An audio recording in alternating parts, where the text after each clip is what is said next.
What are the Philippines' hardest songs ever sang? What are they? What are they? Tell me. Mark Tians many years ago went down this rabbit hole. Yes. We will go through his discoveries because he starts his video saying he is not a vocal expert. I am! So let's have a deep dive and have a look at this list, and let's put Waleska's vocal knowledge to the test Let's go. and find out what is the hardest Filipino song to sing. Number 5, Sayang na Sayang by Aegis. Correct! It is true. Can hell this song. Ang kantang ito ng Aegis ay may tuturing Rest isa in sa peace. pinakamahirap nilang kanta. Not all of them, but Bukod kasi sa sobrang taas na tono, ay medyo konti lang ang rest part ng kantang ito. Kung baga hindi ka makakapagpahinga ng masyado kapag kinanta mo ito. Bro said the fucking tone.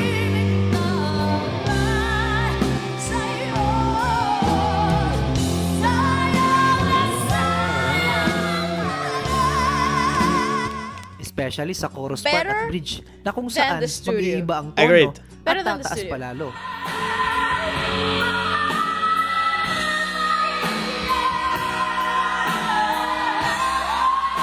Naturally, because it doesn't need in a kitchen. Kneeling is wild. No, I'll explain why that makes sense. So obviously this particular song has been arranged for her vocal color and her vocal timbre and what she's capable of doing. So this is the advantage of having some people that are naturally really able.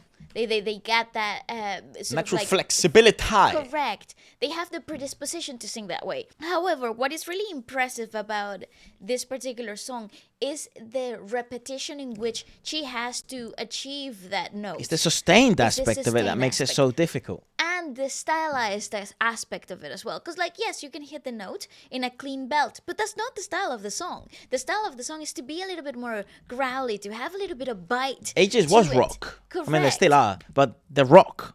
Correct. It is a rock band, so it needs that sort of like texture to it. What is impressive also is that every time there is an exertion towards that note, there is a physical anchoring to it because it's a very physically demanding track. Correct. Kneeling down or sort of like bringing the weight from your torso into the ground creates a sense of higher grounding too for the singer. So like there's a physicality to being closer to the floor that allows you to draw in more power. It is strange because when you're kneeling, you're also sort of like pushing into the diaphragm a lot. So you're sort of like capping the Amount of air. flexibility that you can have in the release of the air at in the diaphragm and like the abdominal area. However, because there is adrenaline and there is impetus to the song and to the delivery, the kneeling down actually really helps with the physicality of the notes. And you can even tell in some of Aegis' previous performances that they do find this song fatiguing. It is a The most terribly hard the most song. impressive part though is that this song isn't the opening track of their set. It's somewhere in the middle or the last song. So not many singers in the world would be able to have this song on a set list or let alone sing it alone. One of the highlights of Aegis as a group, though, is that there are 3 vocalists, so a lot of the weight gets distributed that way. Number 4, Hanggang Ngayon Yes. by Kyla. Yes. Ang definisyon ng isang mahirap na kanta ay hindi lamang nagbabase sa kung gaano Big ito out, Kyla. kataas o kung gaano ito kabilis. Ang iba ay nagiging komplikado dahil sa mga vocal changes na ginagawa ng mga I kumanta think it's nito. because of the acrobatics Kagaya na aspect lamang of ng it. kantang Hanggang Ngayon na kinanta ng R&B queen na si Kyla.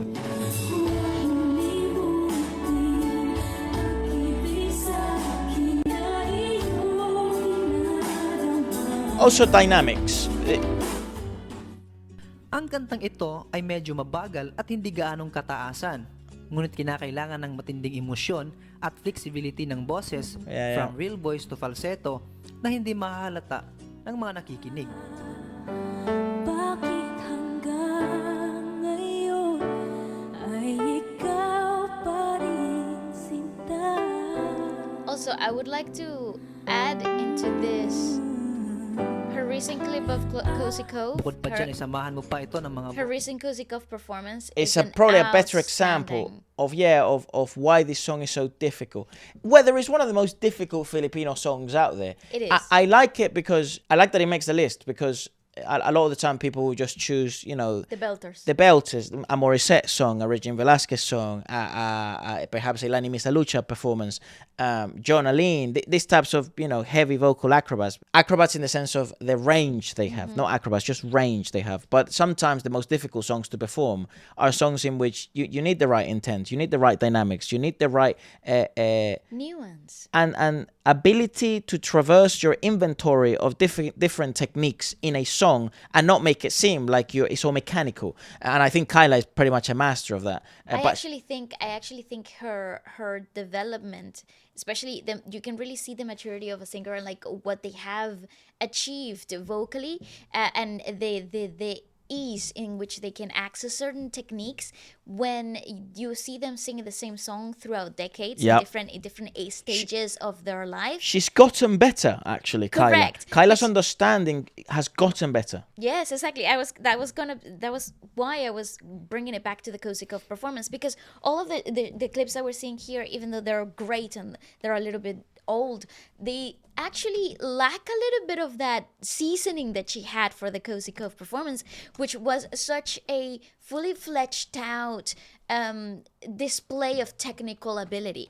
And it was such a beautiful display of it because it was emotional too. Like, it wasn't just, here's a set of techniques that I can do. It was, these techniques work because of the emotion that I'm expressing.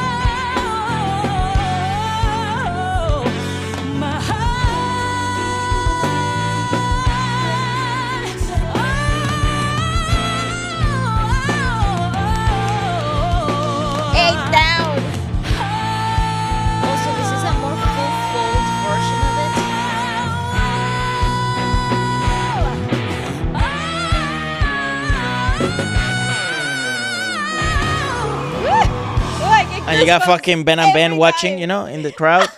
Big up! Timu Ben and Ben. Anyways, yes, but that is basically why Timu Ben and Ben is insane. I'm sure you're a nice person.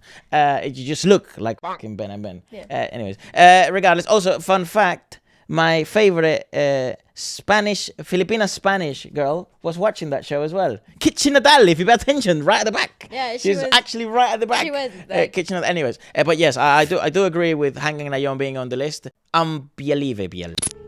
Number 3, Akin Ka Na Lang by Morissette Amon. You're cooking, Mom. You're cooking. yes, Mark, I agree. Akin ka na lang ang dinadasal So full though, isn't it?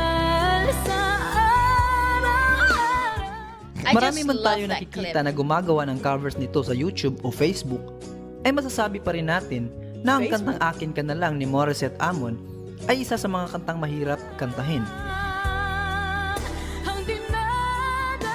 This did become one of the most covered songs of all fucking time. The little phoenix squeak. Hindi lahat nagsasakses sa pagkanta nito. Yung iba, magaling lang sa simula ng kanta, ngunit nang dumating sa high part, which is climax ng kanta, ay medyo kinakapos na.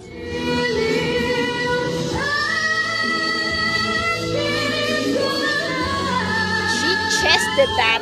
Isa Jesus. pa sa mahirap na part ng kantang ito ay ang catch breath na ginagawa ni This was when Morissette the sa Wish bandang Bus was bridge fucking hanggang around. chorus, na tila di mo mapapansin dahil sa sobrang linis.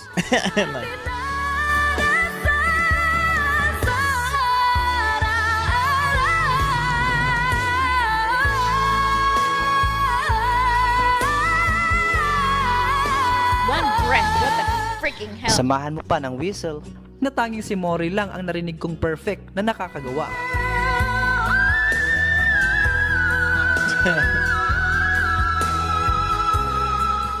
Number That I is so swear- stupid. I swear that song is it's like the most Filipino song I could think of. yes. Like, you know, because obviously it's no secret that in the Philippines, vocal acrobacy does get rewarded more. Nowadays, interesting enough, things have evolved, and artistry is getting rewarded a lot more than vocal acrobacy. But there was a very deep period for like the last 20, maybe from 2000 years. and like 8 to like 2017, where you had, where you had fucking Caterina Velarde kick-ass, where you had Morissette kick-ass, where you had, Budakel kick-ass. This was like vocal acrobacy to the best. And the people from Tawag ng Tehalang were vocal acrobats, Gigi Delana. But interestingly enough, then in the 80s and the 90s, sort of the golden era of OPM, they weren't necessarily vocal acrobats, they were vocal belters. They were birit or not birit. That's right. That's basically the category. And then some of the greatest ballads of all time are from the Philippines. Yes. Regardless of what anyone will try to tell you, if they're from different parts of the world, some of the best compositions, ballads are from the Philippines. 100%. Obviously, the US does deserve a ton of credit as well, because actually they did inspire a lot of stuff. But the OPM classics are some of the best songs probably ever made by humans. I 100% agree with you. I also think what is difficult about this particular song is not the studio version of it. Nice Like and the live. studio version is beautiful and it's really competent and it's a fully fledged out track, and it's impactful in its own. But that Wish performance sort of like set everything else apart, because it's not there. There's an advantage that you get in the studio, which is that you can do things in sections. You can do things and track by track, Yeah, if you of like. course. It's actually, you can record a song word by word at this point in digital recording. However, sitting down, doing that song with that arrangement, with that vocal acrobacy and that breath control in one sitting is absolutely beyond anything that you could ever explain to anybody. And it's the most Filipino song because it's got key change, it's got a belt, it's got a whistle note. It's a ballad. It's and a ballad, about and heartbreak. it's like 5 minutes long. Yes. It's perfect. It's just like perfect it, for it that. really, really, really represents what I thought the OPM sound, modern OPM sound And was. I also think there couldn't have been a better flag bearer for that Yeah, sound agreed. than Morissette. Kahit Oh, kailan by yes, South of Border. course. Yes, because that flip to falsetto It's is tough. insane.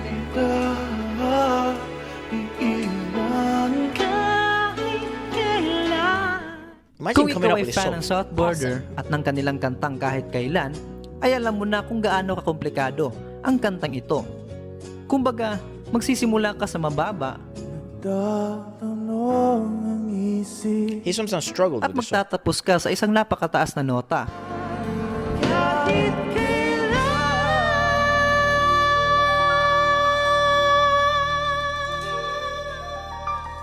Oh, he's not doing the At ang hard version. paulit-ulit na switching ng boses from real voice to falsetto ay sobrang hirap. Lalo na Sobrang hirap. kumakanta. Oh, they're gonna gong him. Get f***ed. Dahil actually, it's tough. dalawang tao talaga ang kumakanta nito sa South Border. There's a Jay harder Perez version para of sa this. backup vocals Jay Durias, yeah. at Brix And Ferrares Brix. naman para sa lead vocals. At ang pinakamahirap sa lahat ay ang climax ng kanta, which is tinatawag nilang money note, Yeah. It na is, I umaabot sa agree. A5. Yeah, yeah.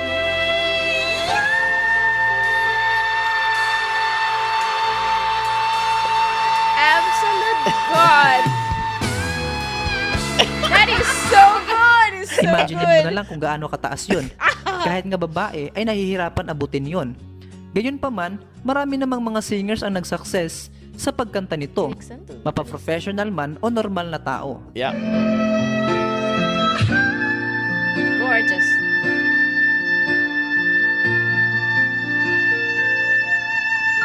Stunning.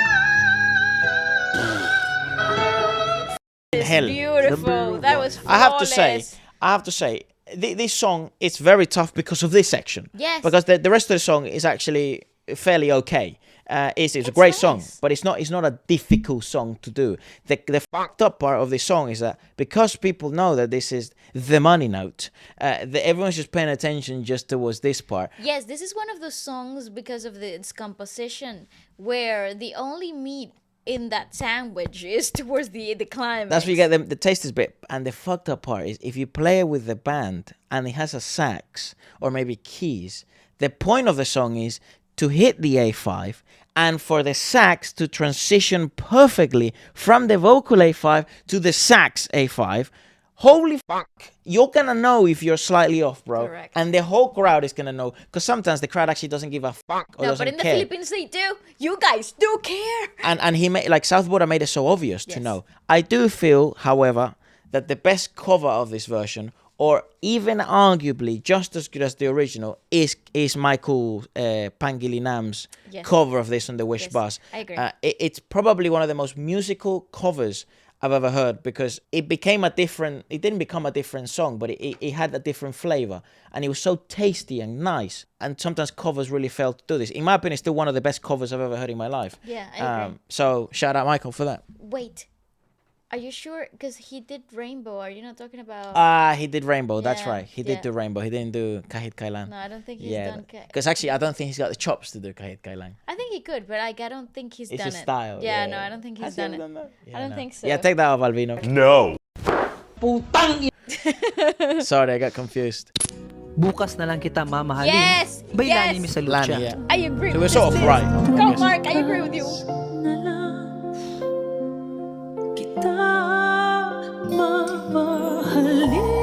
This is when I fell in love with this Mukhang woman. simple lang kung iyong papakinggan ang kantang ito. Lalong-lalo na kung ikaw ay normal na tagapakinig at hindi Normal. kumakanta. I like this There's guy. nothing Pero normal para sa about mga this, singers, Mark. lalong-lalo na sa mga kontesero at kontesera, ang kantang Bukas na lang kita mamahalin ni Miss Gong. Lani Misalucha ay maituturing na isa sa pinakamahirap Ay, at yoy. komplikado na kanta. Kinakailangan ng matinding vocal control at proper breathing upang ma-perfect mo ang kantang ito. You need to be a lyrical singer.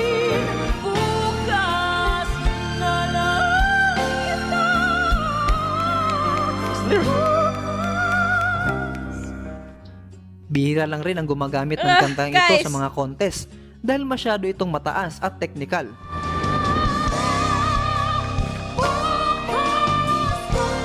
Oh, she's gonna belt it. Of course, Yumi Kapili could do this also.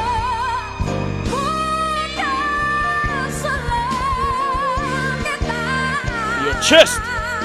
Yumi, you're a crazy beast. That Marami is ang cool. nagsaksi sa kanta ito, ngunit Yumi marami rin naman absolutely ang devoured. She nag-fail. ate that down. Sa paglaya ng ating mga puso. Yeah, because It a lot of is a people. hard song. I mean, even Lani does a falsetto. Yumi is just a weird person, and she decided to belt it. She was like, guys, I'm gonna chest it. Yeah, because I mean, and weirdly enough, actually, she's becoming an even more physical being because she's like working out so much, and she's like, so it's translating into her singing. She's becoming a more physical singer as well. Not that she wasn't in the past, anyways. No, but like I actually want to talk about that because like that's a really good point. When you are a very physically able a person, like if you're fit physically, like you have good physicality to it. When you're doing this style of singing that is so heavily demanding, Anchored, like that anchoring that you develop through exercise becomes Does such a huge tool for belters. But isn't it wild that then it's funny also because people. This is a new discovery. This is a recent sort of Yeah, contemporary well, discovery. because it goes against actually if you look at like operatic Italian classical singing. They told you to put on weight. Yeah, you there's a reason needs why to they're all big boys and big girls. Yeah. It matters. You need that power. And you need like it seems like you need that girth in the throat. You do, You you need do. fat in You your do. throat. Because it changes the vocal tone. And we know this from like power lifters. You need fat. Those fuckers go to the gym. They eat 17 Snickers bars, lift once, take a 10-minute break, and lift again. The only thing is they're lifting like a cow Yeah, off they of the floor. they really You know?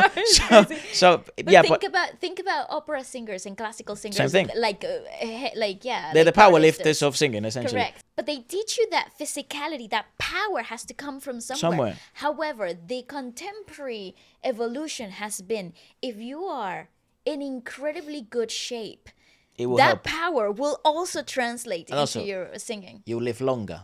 It's true. Not many opera No singers live for a long diabetes, time. guys.